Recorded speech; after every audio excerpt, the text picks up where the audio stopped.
Hello, everybody, and welcome into That Wrestling Show. Back in Studio D here at Nesson. I am Mike Wendt. Live. We are live as well on Facebook.com/Nesson. Of course, you can follow us and join in the conversation right now since we are live. I am Mike Wendt. You Nesson viewers know me from Wicked Bites every Saturday morning at 9:30 right here on Nesson. Liam. I am Liam Streger of the New Age Insiders, and you can find me at newageinsiders.com every Wednesday night. Buy the shirt. Buy the shirt. The New Age Insiders NWO style shirt. I believe the BWO said parody. Parody, so you don't get sued. There you go. Okay. It's We're parodying. Inspired. Kind of like we were a parody of a show. Yeah, we are. There you go. We are. And today, of course, we are talking about Elimination Chamber. WWE will be live on the WWE Network Sunday night starting at 8 p.m. for the Elimination Chamber. Do they still do traditional pay-per-views? It's a great question. Since I made a smart choice to spend $9.99 a month instead of $40 a month, I have no idea. Yeah. I think some are. I think like WrestleMania, the Royal Rumble still are. Maybe. On certain providers. Which, you're an idiot. You know, they've actually said that on their show. Yeah, I believe at least when JBL used to commentate, because he would like to call people idiots. But yes, I mean, since signing up for the WWE Network for $9.99, right? Why? Why? I mean, literally every month they're telling you, you can watch this for free. Right. Even if you don't have it, you can watch it for free. And part of the reason something's happening on Elimination Chamber is so that you waste your free one, so that you pay for WrestleMania. This is true. $10. $10. So $10 you pay the $10 for WrestleMania. I mean, WrestleMania, if you think back about it, used to be for an HD pay-per-view of WrestleMania, $79.99. Yeah. $80. Now, granted, it was 11, maybe 14 hours of entertainment. Yeah, right. It was a whole weekend's worth. It was a weekend of entertainment. But now it's $9.99 for everything. Correct. And this isn't even paid for by WWE. That's just how much we are fans of the product. But yes, Elimination Chamber is this Sunday. Not a big card, but I'm kind of excited. Yeah, well, I think that they kind of can't do the same thing that they did at the Royal Rumble, because that show was long. And I was there. Yes. That was also booked to be a 4-hour show. Right. This is standard 3. This is a standard 3-hour pay-per-view. So, having it be more condensed is going to make for better action. You have 2 separate elimination chambers. Yes. Those are timed events, right? Much like the Royal Rumble had 2 Rumble matches. Right. So that's obviously why the card is smaller, because it's a 4-match card at the moment. Right. I've added a 5th one on our sheet that we'll get to. Because it feels like it's going to be the pre-show, because there has to be at least one pre-show match. Right, or it's going to just be a match that happens on the pre-show, whether it's announced or not. But yeah, both the Elimination Chambers are both time-based. It's like, you have to wrestle for X amount of time. I think it's like 2 minutes. I think it's 5. Is it 5? Either way, most of them have been a minimum of 20-something minutes. The longest was just about 40. Right, so I would expect these to both go somewhere in the half-an-hour range. Yeah, half-hour, 45-minute range. Especially the guys, there's 7. We'll get there. We'll get to that one. But we will get there, because there's a lot of firsts happening, but we're going to jump right into probably the thing that's getting people to buy media to talk about the Elimination Chamber. Well, the fact that Ronda Rousey is showing up to sign her official Raw contract. Which is huge, because we all assumed that Ronda Rousey was going to SmackDown.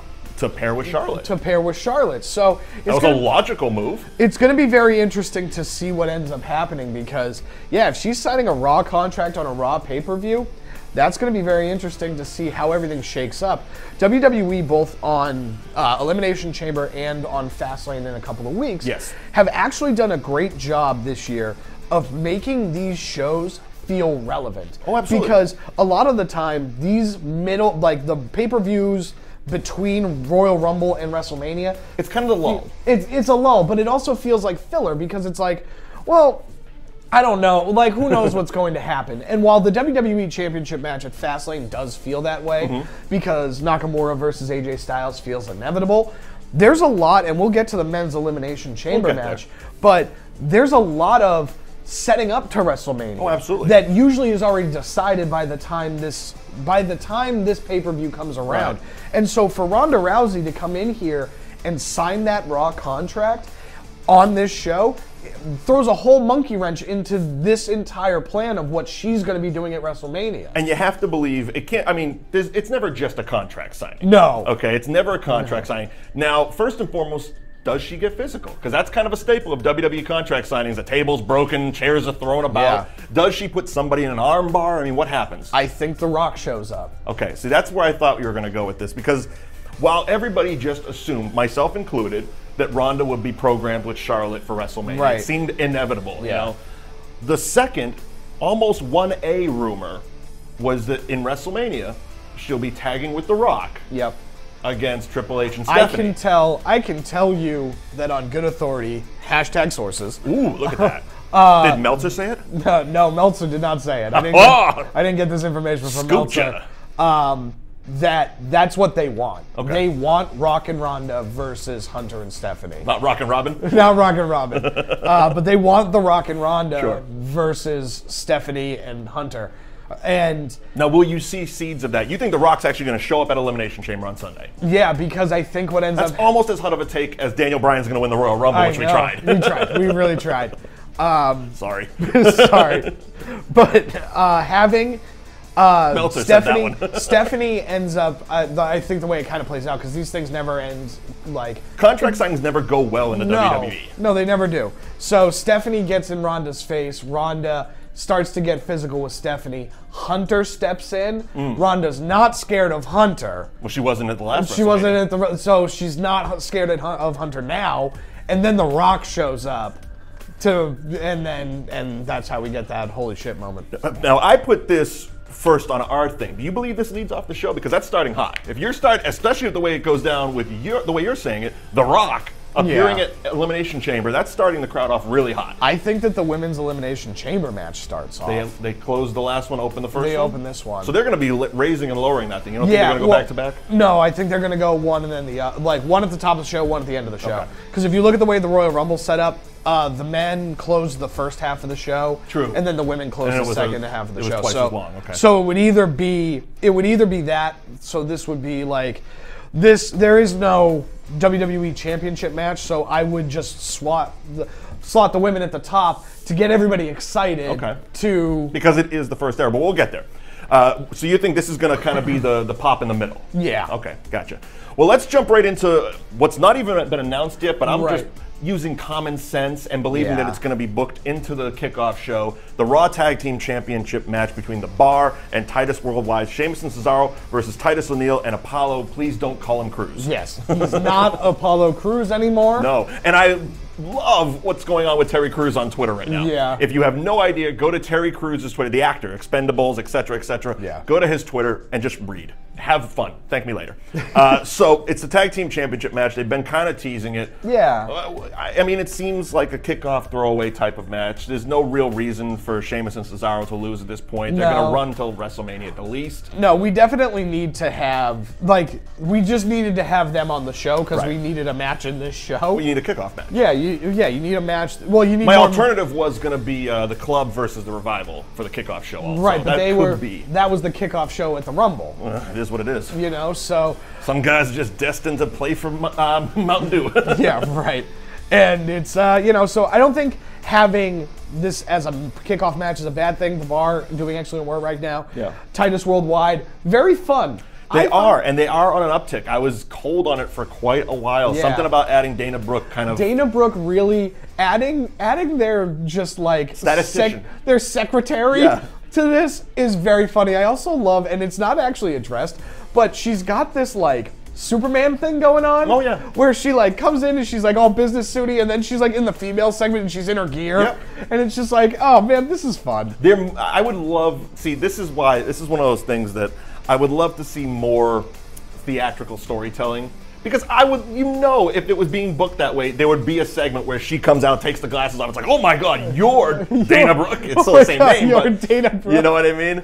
Yeah. But I love her terrible acting with the clipboard, where she's just muttering to herself and scribbling nonsense. She's just drawing circles. They call her a statistician. Yeah, I don't know. She's just going like this. I don't know what she's staticizing. No. What numbers are she crunching for Titus Worldwide? In the middle of a match. How many tweets they're getting? In the middle of a match.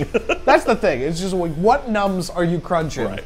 But something about adding her kind of gave Titus Worldwide a little bit of a pop, a little bit of an uptick, because it made it more fun. Right. It was just, okay, this Titus is Apollo. We're not doing anything with them. Let's put them together. And you got to kind of talk about the elephant in the room, but it breaks up the trap that WWE falls into with, we're just going to stick these two black guys together. Oh, well, I mean, it happened with New Day, and everybody thought it was going to be Nation of Domination again. Right, you know what I mean? It is what it is. And so, you know, while it's just a small thing, it just gave them a little bit of a shift in identity. Sure. To not being it a broke character. The norm. It broke the norm. Yeah, and now you get to see the personality of both Apollo Crews and Titus O'Neil really kind of shine through. So what you're saying is hashtag WWE is woke. Yeah, that's what I'm saying. All right, so let's get into what we believe the show is going to be. Woke and Matt Hardy, speaking of which, versus Bray Wyatt.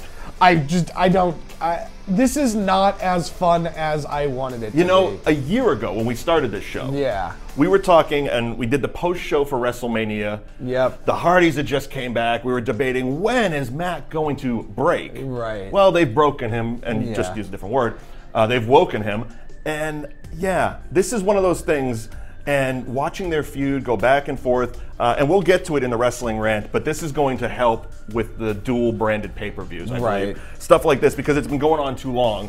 Also, why haven't we got to a House of Horrors type of match? Right. I mean, I understand they did it with Randy Orton, but that's what this feud was built for. Right. Theatrical, goofy, supernatural shenanigans. The issue with this is they haven't gone all in with Woke and Matt Hardy, and they haven't gone all in with this rivalry. Yeah, I know. Right? Those are the two things that they haven't consciously decided that they wanted to do. It just feels like, well, Jeff's hurt, we'll do the broken thing while Jeff's hurt. We'll pair him with Bray because that's what everybody wants. And you don't think they're just waiting for Jeff to get back to bring Brother Nero in and go full throttle into it? I don't think, because that was, you don't need Brother Nero to start this thing off hot. No, but their feud in TNA, I mean, bring Brother Nero in, but as Jeff Hardy, and just kind of almost retell with a little bit more budget that story, and that would kind of throw the Woken universe into full gear. Right, I mean, it could be, but we wanted to see Broken Matt Hardy versus Bray Wyatt. Yeah, but we wanted to see House of Horrors, the Compound, right, and that's on Vanguard 1. Right, and that's on WWE, and because they haven't leaned into it. They haven't given him the time. But I've talked about... this would be a pay-per-view for that. Right, and I've talked about this on the New Age Insiders podcast before, where this is...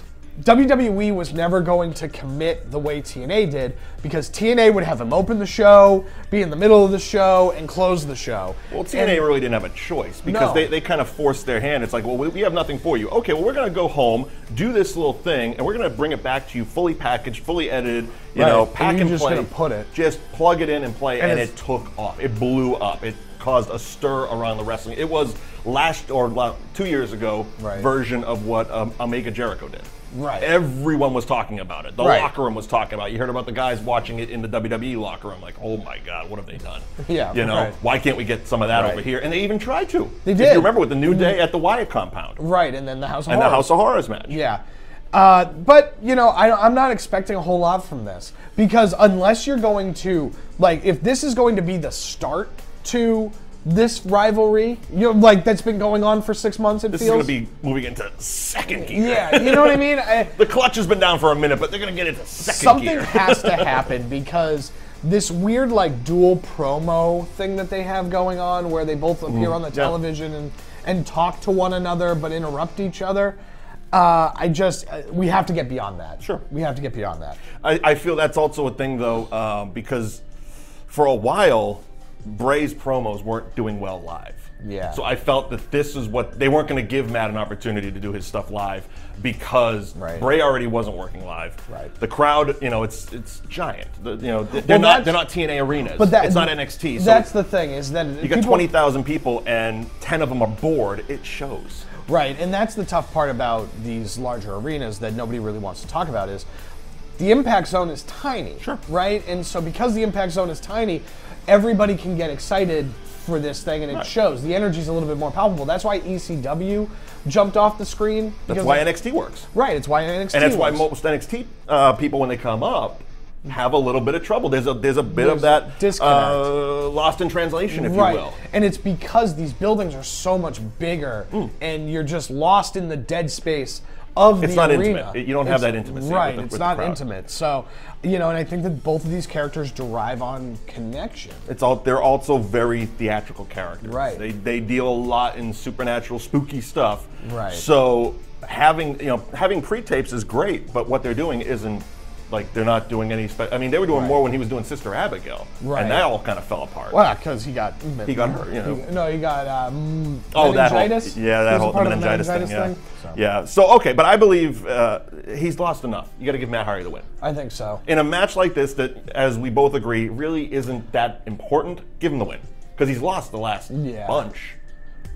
He won on Raw 25. Did he win? Yeah, so I'd say give this to Bray Wyatt. Okay.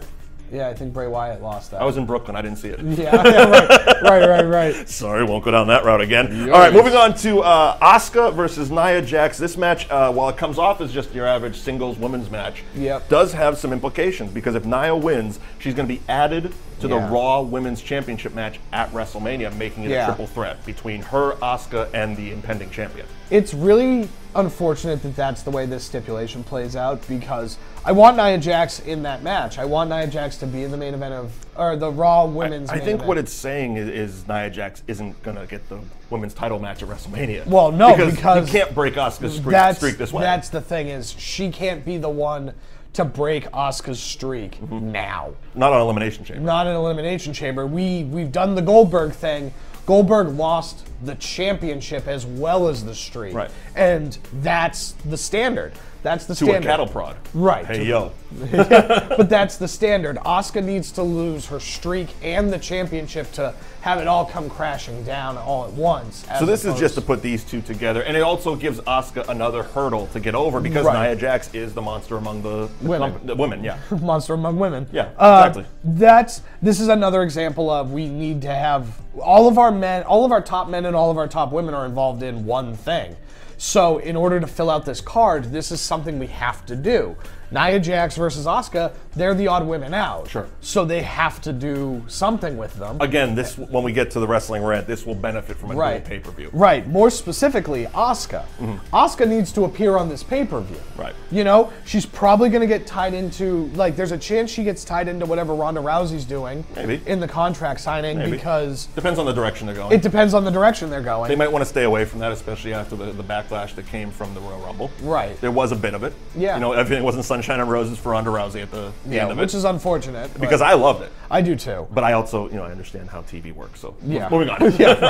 Right. So then, but we have to have something for Asuka to do on this show because she is the #1 contender and the Royal Rumble winner. And she's been putting on hell of a matches since the Royal Rumble. Right. I mean, the ones she had Sasha Banks, and the two of them tore the house down. Right. They were great. And so I don't think Nia Jax wins this. No, I don't either. I don't think that she gets inserted, which is unfortunate. But I also wouldn't... Because we've been kind of calling for a Nia Jax run, again, almost a year now.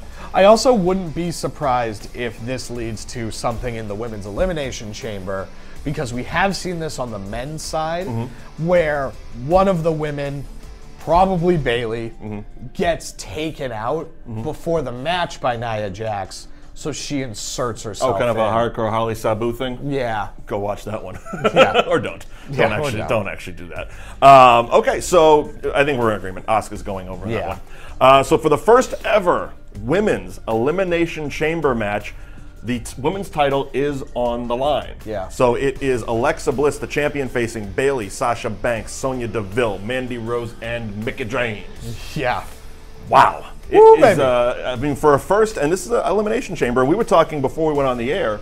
I binge watched last night all the past 20 Elimination Chambers because there's been 20 of them. Yeah. This is 21 and 22, and now granted, last year they changed the style of the chamber itself. They made it a bit more safe for the competitors because watching those old ones, it was a vicious contraption to wrestle in, and I'm not steal. It was legit steel that these guys were. I mean, many Triple H, Sheamus, a bunch of them got injured throughout this, concussions galore because it was all metal.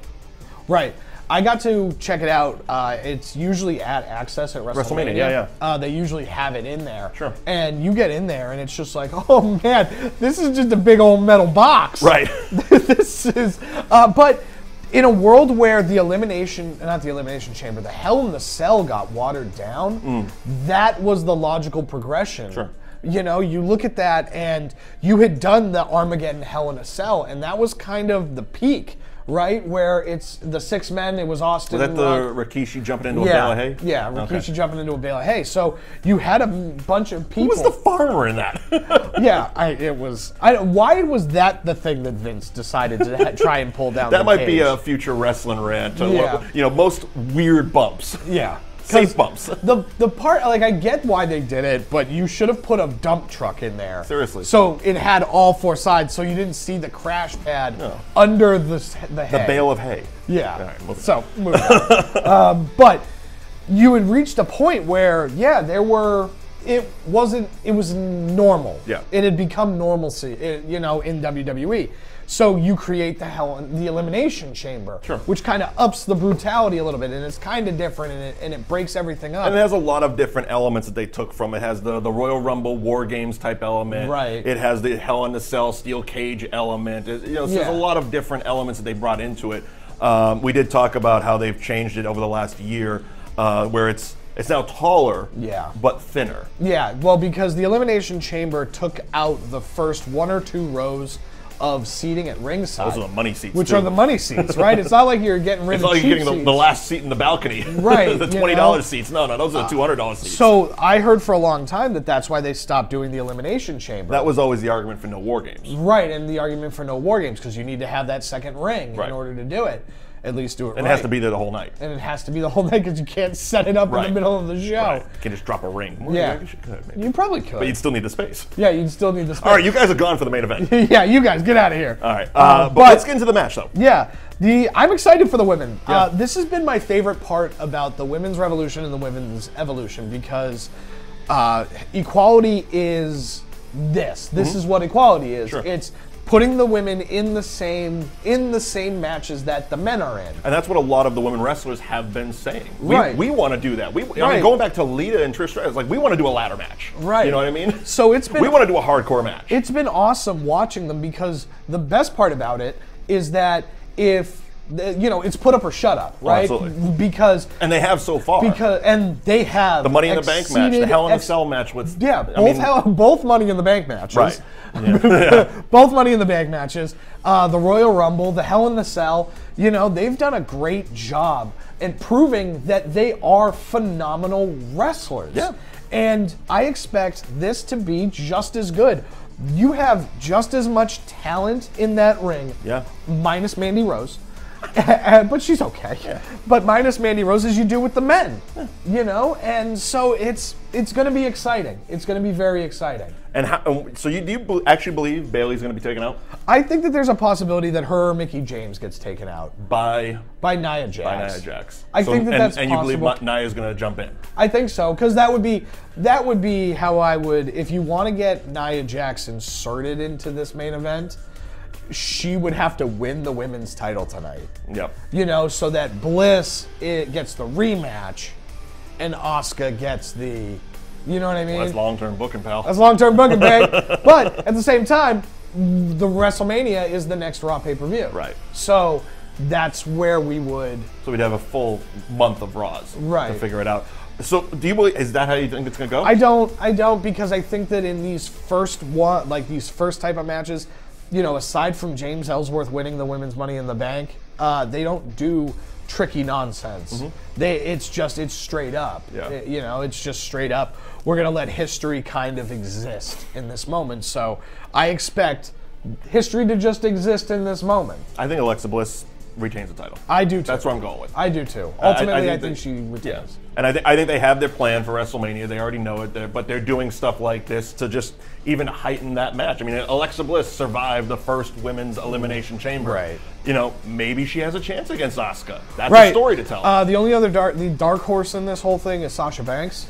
I'm not a huge Sasha Banks fan. No. I mean, at all. No. But she can work, sure. Right, and I just think that I think the character has been misutilized. Yeah. I believe she, should be a heel, and she's not. Right. And she's too popular is the issue. And, you know what? Change it. Right. So was Chris Jericho. Yeah.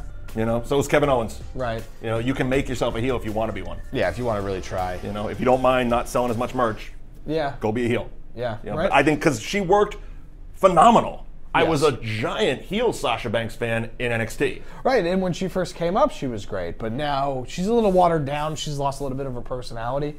But I do think that there's a possibility, because you got to look ahead to Asuka. You know, you look at Bliss and you look at Asuka, and really you're going to have to see which one WWE thinks can put on the better match at WrestleMania with Asuka. Sasha Banks being the face, I think it's tough to be face-face at WrestleMania, and it's a lot easier for Asuka to overcome Alexa Bliss, who's been ducking her. Hot rumor out there, Bayley turns heel at some point. That's weird. That's weird. That's exactly what I said last night. I'm like, I read it, and I'm like, I've seen it on more than a few. I saw it enough that I had to bring it up. Yeah, it's weird. And I'm like, where is this coming from? Yeah. Meltzer. So I think Alexa Bliss, are you going with that, or are you thinking something shenanigan going to happen? I think Alexa Bliss is going to weasel her way out. Weasel her way out. I like it. All right, moving on to the men's Elimination Chamber match. And this also has a stipulation with the winner going on to face Brock Lesnar at WrestleMania 34. How will Roman Reigns win this? I don't think Roman Reigns wins this, man. Really? I don't. So you think they're moving their plans? Yeah. Okay, so this has been set in stone. I mean, last year, we've been doing this show for a year, and you have been saying for one solid year, Roman Reigns and Brock Lesnar are destined to meet at WrestleMania 34 in Nolans for the Universal title, and Roman Reigns will be crowned the man. And the worst part is that if you follow the New Age Insiders, I've got on this rant before, and strap in, because here we go. Okay. My biggest issue with Roman Reigns is that he consistently misses out on big-time events. The Shield reunion, he missed out on. Now, that was due to illness, but he missed out on it. And this was after we missed out on the Shield triple threat for the WWE Championship because he had a deviated septum. Oh, it happens. And word on the street is, because this ties into what's going on now, is that it's coming out that that's actually steroid-related, not Adderall related, like it was claimed at the time. So that happened. He had the hernia leading. Allegedly. He had he had another suspension for. Oh no! So that wasn't the deviated septum. The deviated septum was heading into his WrestleMania match with Triple H. But he still made it. Right, he still made it. But we had to insert Dean Ambrose into that feud to lead up to WrestleMania because Roman Reigns was not active in the last month of WrestleMania until the final 2 weeks leading up to it. Okay. Then, before that, he had the hernia. Like a flowchart or something? He had the hernia that kept him out of action until the Royal Rumble, which he won. That kicked off this whole thing. So now there's a huge cloud of, there's a huge cloud around him talking about steroids. And if I'm WWE, I'm not comfortable putting you in the main event of WrestleMania if by the day more allegations and evidence comes out that you're linked to steroids.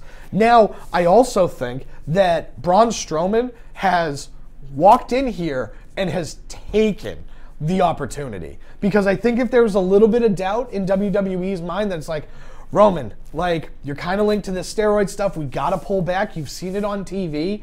They've kind of pulled back on him a little bit.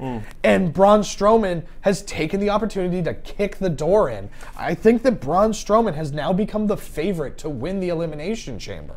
I mean, it would make the most amount of sense. And the other participants in the Elimination Chamber, Braun Strowman, Seth Rollins, Finn Balor, John Cena, Intercontinental Champion The Miz, and Elias. It is a 7-man thing. It's normally six. Yeah. So they're going to start with 3? Is that three? Is that what I'm gathering? So it's going to be a triple threat in the beginning. So let's say, for argument's sake, Roman Reigns isn't winning. Right. I still believe he is. I still believe that's the direction they're going to go. Yeah. I believe Vince has ways of making certain things important, other things not so important in his eyes. And if he has a poster of WrestleMania and has Roman Reigns and Brock Lesnar, damn it, that's going to be his WrestleMania. But let's pretend that Roman Reigns isn't going to win for a moment. Okay. And you think Braun Strowman is the go-to? And I think that's the logical thing. The logical because of the way he's been. Like you said, he's walked in and he's really done a hell of a job making himself the man in not only the fans' eyes, the critics' eyes, everything. He has shown personality. He's also teetering that line where he's not really babyface, not really heel. He's just a monster. And everybody loves him. And everybody loves it. But the fact that he closes his segments by slamming somebody and everybody being like, one more time, and he'll just keep doing it over and over again. He is over like Rover. There's no question about that. And this is the first guy, because CM Punk wasn't that guy. You know, Seth Rollins wasn't that guy, and Dean Ambrose also wasn't that guy. But Roman Reigns hasn't been that guy that both WWE and the fans are both like, that's the guy. Right. You know, and it's been overwhelming in support of Braun Strowman, because you look at somebody like Finn Balor, who, that's where my heart is. Sure. That if I could tell the story I wanted to, it'd be Finn Balor. They keep bringing up the fact that he's chasing after Brock Lesnar because he never lost his title. Yeah, I think that story's played out at this point, though. That should have been as soon as he came back, first thing. That should have been, and he should have won or he should have lost. Exactly, but we should have got over with. But he should have gotten over with it. But now that's Finn Balor's angle. That's a year and change now. It is, which is very unfortunate. But yeah, I would love to see Finn Balor, the Demon Finn Balor, conquer the Beast Brock Lesnar. Would have been a hell of an entrance. Because that'd be a ton of fun. So you don't believe, I mean, after the performance, especially the fantastic Monday Night Raw we had, 2-hour match, okay? Right. Seth Rollins seems to be the direction they want people to be pointing in going into Elimination Chamber. I think so. I mean, that performance during that gauntlet match 56 and something minutes? Was an all-time 56 performance. minutes and change, yeah. That was an all-time performance, Yeah. was what Seth Rollins put on in that gauntlet match. Now, correct me if I'm wrong, but that is officially the longest, he's the longest participant in a match in history? In Raw. In Raw history? Okay. Yeah, because there were... Well, I know San Martino went 47 hours straight or something like that. Yeah, something like that. Something like that. But okay, and it was a 2-hour, it was great. Oh, it was. It was going on so long, and it was so enjoyable, but I also, about halfway through, go, why are we doing this again? What's the point? Well, there was no point. What did the winner get at the end of Nothing. that? Okay. Nothing. So thank you for not letting me forget. The most impressive part of that entire performance was, like, when you look at an Iron Man match, it's one-on-one, and they're both getting tired at the same pace as they wrestle, because they're both wrestling for an hour. Sure. Now, this one, he wrestled Roman Reigns, and then a fresh John Cena came in, and he wrestled John Cena, and then a fresh Elias Sampson came in, and he wrestled. We can't talk about. Now. Sorry, he doesn't have a last name either. And then a fresh Elias came in, and he wrestled Elias, and so that's 3 fresh opponents that he was able to wrestle at a very, very exciting and high level. Yeah, and that's very impressive. I mean, it was like, across the board, most people saying best Raw in a long time. It was. Especially coming off of how sour Raw 25 was in most people's eyes. Having a Raw like this is like almost like winning their faith back. Like, okay, you guys can do good. Yeah. When you want to. So I think Seth Rollins tied to Jason Jordan and Kurt Angle. Okay. I think that Kurt Angle wrestling Seth Rollins isn't off the table, because Jason Jordan has. I mean, let's just put it out there. Seth Rollins has had the worst string of luck in the last few months, and none of it was his own fault. No. Dean Ambrose hurt. That was supposed to be their WrestleMania thing. Right, and now Jason Jordan hurt. Yeah, because his tag team partners keep getting hurt. Right, and then I think the original plan was that it was going to be him and Jason Jordan at WrestleMania. Right. And so now Jason Jordan has a neck issue. Yep. That seems to be very hereditary. Yeah, seems very hereditary. But seems very, very serious, and he might miss WrestleMania. Yeah. More than likely. And next year's WrestleMania. Jeez, it's very bad. Oh, it's very, very bad. Okay. And so now that puts Kurt Angle in play, because if Kurt Angle isn't going to wrestle Triple H... I gotta say it, how much does Daniel Bryan hate that Kurt Angle is wrestling? Oh, he has to hate it the most. How much? Although... Because Kurt was the guy that came in and they were like, he's never wrestling. Yeah, and he's wrestled twice. Like without hesitation. Yeah. You know, we need a guy.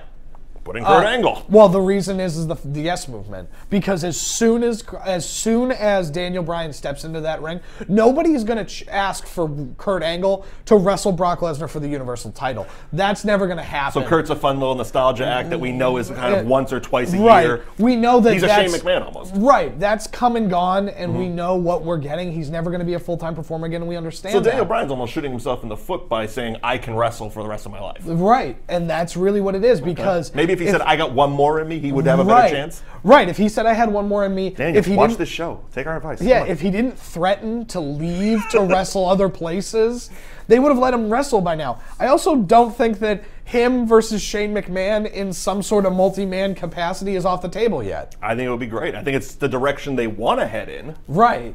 I don't know how they're going to get there, but that's next month anyway. Yeah. So you really think Braun Strowman, huh? I do think Braun Strowman. I think that the plan's changed. I mean, you don't let this man... Well, that puts him in WrestleMania with Brock Lesnar. Yeah.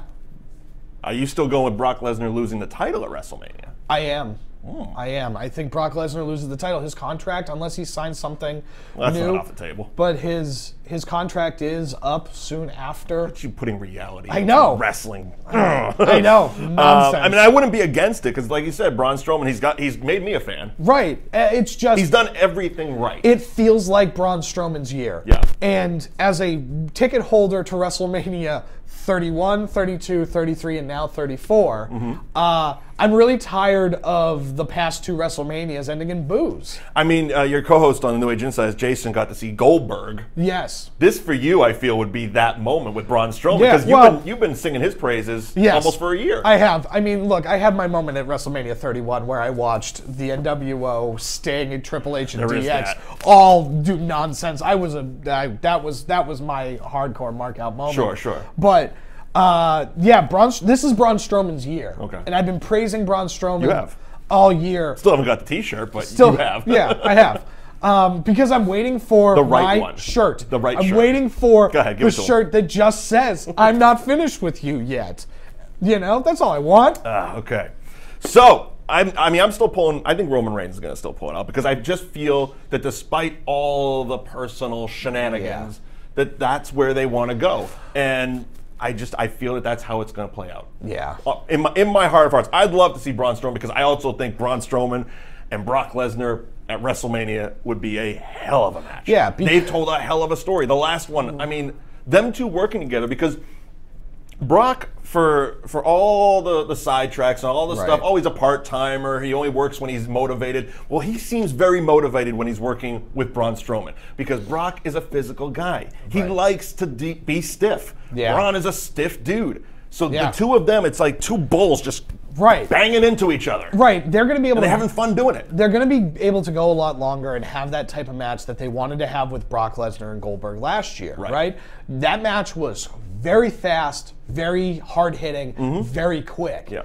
And that's because Goldberg is limited. And I wouldn't say limited in the sense that that's a bad thing. No, but he's always been. He's Goldberg. Right. But that's he's a the king of Goldberg the 20-second matches. That match was awesome. And it was like 8 minutes. Yeah. You know what I mean? But it was that's long for him. But it was an awesome 8 minutes. And so now you can do that with Brock Lesnar at a 14-minute clip with Brock Lesnar and Braun Strowman, and it's going to be great. You just got to... It's Braun Strowman's year. It's going to be fast. It's going to be hard, and I think that that's going to be the better spectacle match when you counterbalance it with the pro wrestling technical match that will be AJ Styles versus Shinsuke Nakamura. Right. You know, so you're going to have these two very, very different championship matches, and it's going to appease to everybody. I agree with that. And just so we don't, leave anybody out. I mean, Elias, John Cena, they seem destined to go to WrestleMania. They seem destined that Elias is going to wrestle John Cena one-on-one at WrestleMania. Finn Balor, is he just going to be lumped into a six-man with the rest of the club and something like that? This is why Or is he going to be put in some kind of... it seems like because they took the Money in the Bank away years ago from WrestleMania, the Intercontinental title seems to be the ladder match spot. Right, it seems to be that. Maybe he's thrown into that? He would probably wrestle The Miz for the Intercontinental title, which makes the most sense. Okay. But at the same time, I would love to see. This is why I would love to see Finn Balor. Finn Balor wrestled Brock Lesnar, and it could very well happen if what you're saying, and if Roman Reigns' situation is at the severity that you're saying it's at. Right, but that's an option because at that point, if Roman Reigns is off the table for them, Right. They could just throw it to literally anybody. Well, it's like, you know, you can construct this card so that Braun Strowman wrestles Roman Reigns because because they've been fighting for forever. Right. And so there's a logical story there, and it's a high-profile match for both of them. Right. Then if Elias and John Cena go, Seth Rollins and Kurt Angle go, that leaves Finn Balor with the ability to take on Braun Strowman. It also leads to a very cool moment. Vince McMahon is a very spiteful person. I don't know if you guys know that on the internet.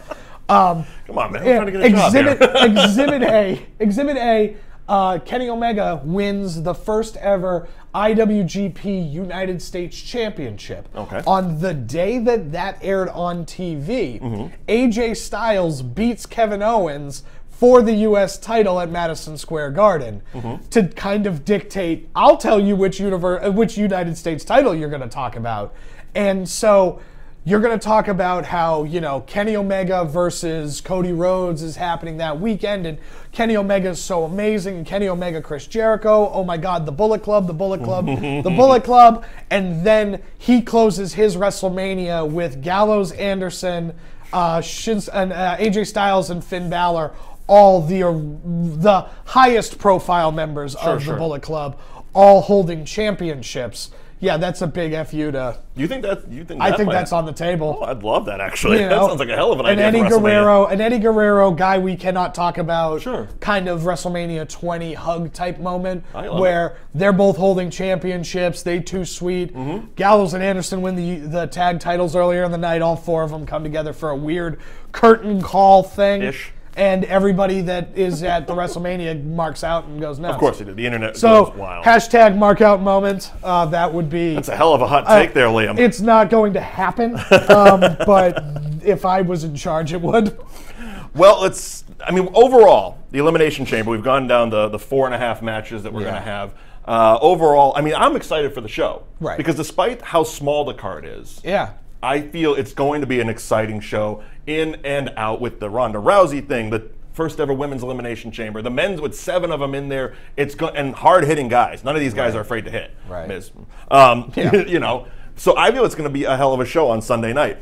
But moving on to the wrestling rant, because coming up post WrestleMania, starting May 6th with WWE Backlash, they are officially bringing both brands together for pay-per-views. Now, each month they've been doing it separate, such as this is a Raw pay-per-view. Fastlane next month is a SmackDown pay-per-view. Then comes WrestleMania, and then they're stopping it.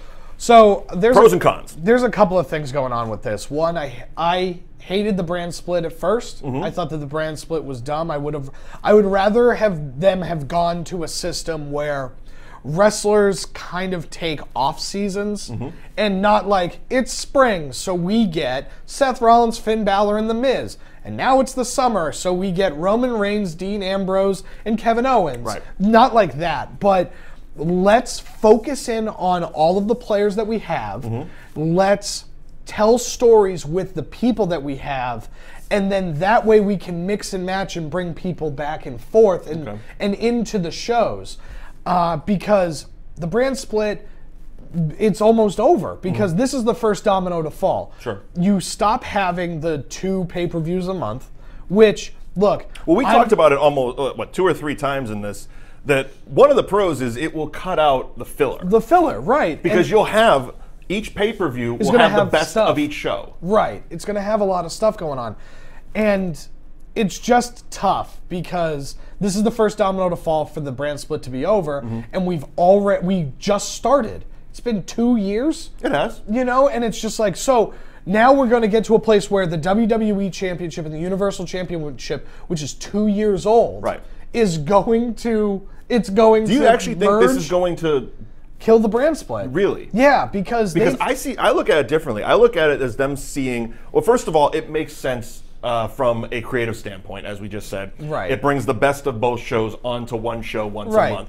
But also, we talked about it. How much fun was Survivor Series? Oh. The brands competing against each other. Having each brand backstage at one show. Occasionally, you know, you get AJ Styles crossing paths with Finn Balor. It's like, woo. Right. I'm definitely not saying it's a bad thing. What I'm saying is that it's annoying that the brand split's only 2 years old, And because these things, like when we were in that cycle where it was every other week, when we were in the cycle that every other week we had a pay-per-view, that is such a tractor pull because you have the show on Sunday, which is 3 hours. You have 3 hours of Raw on Monday. You have 2 hours of SmackDown on Tuesday. I'm supposed to care about the hour of 205 Live. I'm supposed to care about the half hour of the Mixed Match Challenge. An hour of NXT. And then I'm supposed to care about the hour of NXT.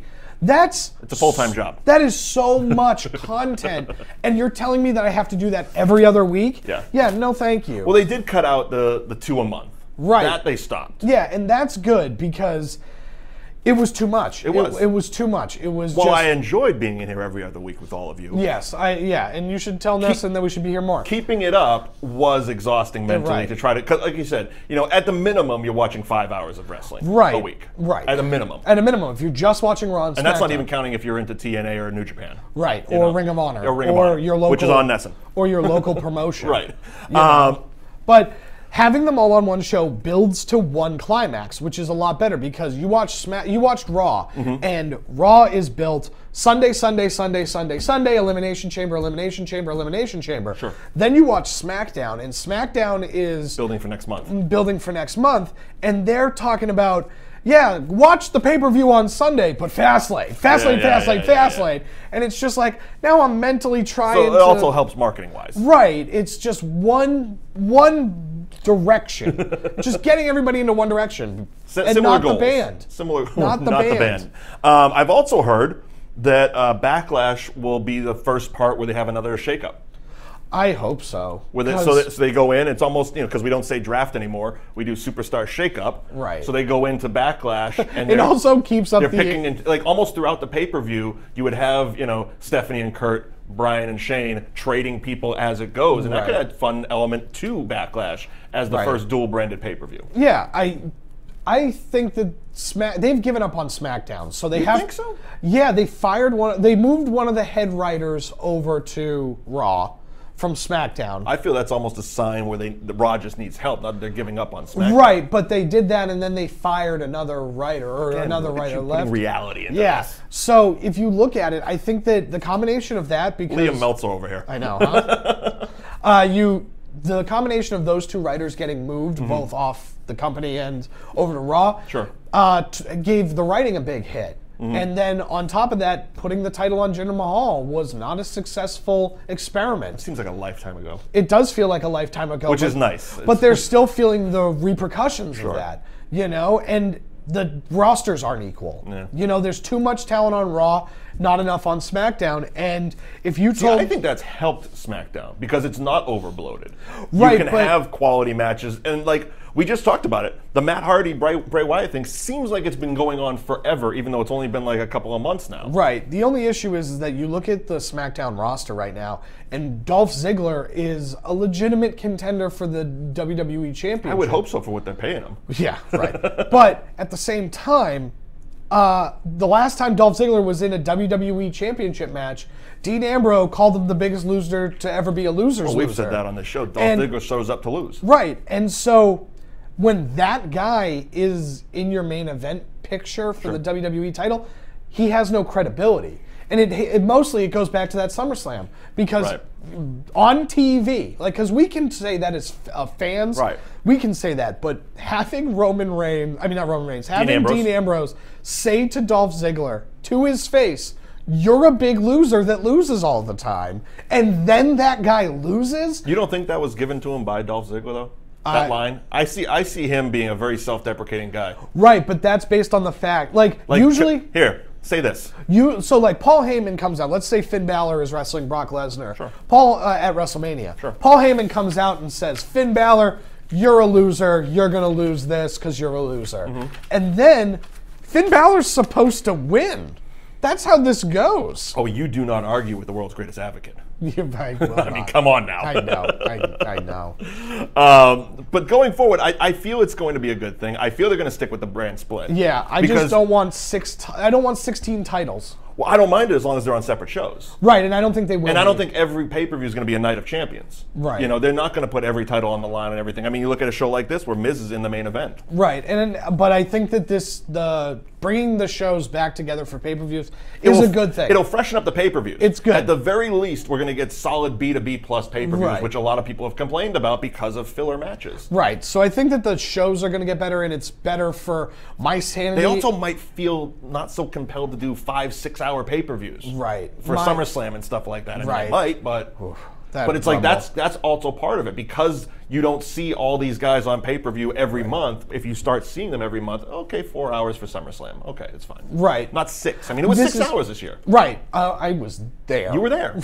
But I was here. Basically, the issue that I have is that this is the first domino to fall, right? And so first it starts with the shows being linked on the pay-per-views that are not just the big ones. Right. Then the first title to get unified are the tag team titles.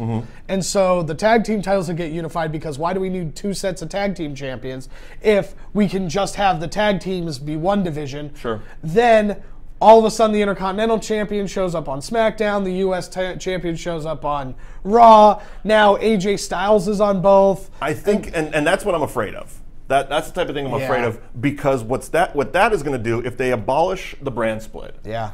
It's going to make it even more bloated, because you're going to have the top guys be on both shows. So now you got guys like Sami Zayn and them who are just going to start being pushed further and further away from the top spot, which is nice about SmackDown. Right. You know what I mean? You got guys like Sami Kevin who have been doing phenomenal work. Well, it's like I feel like WWE. But you're going to have Roman and WWE Jason Jordan on every show. Internally would need to. Well, WWE would need to internally write everybody's name on a list in terms of like the absolute top guy all the way down to Heath Slater. Okay. You know what I mean? Or whoever their lowest guy is. Because I don't think Heath Slater's their lowest guy. But Enzo is. And then, he's not even with the company. Oh, is he suspended? No, I don't know. He's not. He's well done at this point. Yeah. But then just draw a line. Yeah. And just draw a line and go like, all right, everybody below this is U.S. title. Everybody between this and this is Intercontinental. Sure. Everybody between this is... No, I get it. And I mean, I've said forever that there's nothing wrong with being a great mid-carder. Right. I mean, you look at guys, and now mid-carder is the wrong thing to say. No. But guys like Kurt Hennig never won a world title in WWE. Razor Ramon. Okay, there's nothing wrong with being the greatest Intercontinental Champion of all time, the Honky Tonk Man. Yeah, you know what I mean? Right. The thing is that... But there is now, because everybody feels that their favorite should be in the main event of every show. Right. And it's actually, I tweeted out an article. It was an interview with Stu Bennett, formerly known as Wade Barrett. Okay. And they were talking about Neville's situation. And he kind of broke down almost what I was just saying. He's like, look, there is a pecking order, and unfortunately, your favorite guy can't always be in the main event. Right. And all of your favorite guys definitely can't be the top guy, because there can only be one. Right. You know, so it's like, calm down and enjoy the matches that they give you. Because everybody, for years, and that's part of the Dolph Ziggler problem. Right. For years, it's like, why isn't he the champion? Why isn't he in the main event? Well, what's wrong with him being the a great like The Miz? Right. The Miz How much is does everybody love The Miz now? And The Miz is happy being the best Intercontinental Champion on television today. Right. Yeah, he's phenomenal, and that's the type of thing where it's own it. Own it, but circle the guys that are the 5 or 6 guys that are in the Intercontinental title picture. And it's like, yeah, Elias might be in that. There's nothing saying he's a good wild card. Right. There's nothing saying he can't move up to the main event, but just like define these divisions. You need a flow chart or two. After today's show, you definitely need a graph. I need to get a whiteboard. Or an Excel spreadsheet. That's what I'm going to do. I'm going to petition Nesson to make this just like one of those things I can just John Madden. A telestrator I can just John Madden draw. All right, we'll get that into the budget. Yeah. Thank you for joining us on That Wrestling Show. Coming up next month, March 11th, is WWE Fastlane SmackDown exclusive, the last one before WrestleMania. So it will be a very exciting show. I am Mike Wendt, Liam Stryker. Follow us on Twitter at Mike Wendt, at Liam NAI, and we will see you next month for Fastlane. Bye, everybody.